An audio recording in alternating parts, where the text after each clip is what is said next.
Disease. It can rob us of our loved ones, usually in their old age. But another rare disease can show the same symptoms in children. And Fox 29 Stephanie Esposito here now. Stephanie, you talked to a family suffering with this disease. That is right. Imagine having a perfectly healthy kid, and then in elementary school you start to notice something is a little bit off. Well, it's officially called Niemann-Pick disease, but it's also known as pediatric Alzheimer's. He walked by 10 months. He talked fluently at 19 months. Andrew Coppola met all the normal milestones until it was time to learn to read. In first grade, he was diagnosed with a nonverbal learning disability, but life went on. He was a all-star pitcher.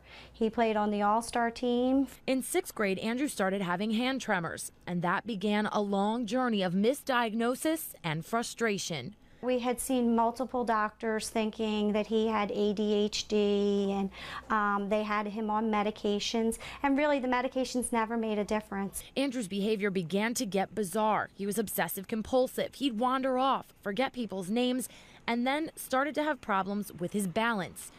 Kim, an RN, kept a detailed record of Andrew's symptoms and brought them to Children's Hospital, desperate for help. So I first met Andrew right when he was first diagnosed. She said that this is a degenerative brain disease, and my heart just sunk. The reason it's probably underdiagnosed is because, like we were talking about, those initial symptoms can be very mild and nonspecific, and I think the diagnosis is often missed. Niemann-Pick C, or pediatric Alzheimer's disease, is genetic. Shortly after Andrew was diagnosed, so was his younger brother. I was kind of in shock. David, the younger brother, is not as far progressed in the disease.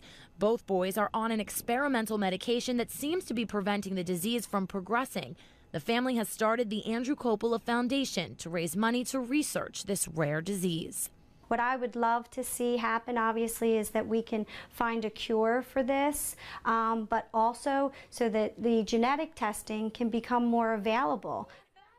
Now, there are only about 500 people in the entire world diagnosed with pediatric Alzheimer's, although experts believe there could be countless more who are misdiagnosed. Now, CHOP treats 10 of those people, including the Coppola brothers from Bristol, and CHOP says that the average life expectancy is between 25 and 30 years old. So if you would like to help the Coppolas raise money for research, go to our website, myfoxphilly.com, and look for the link to their foundation. Ian and Carrie. CHOP is the best.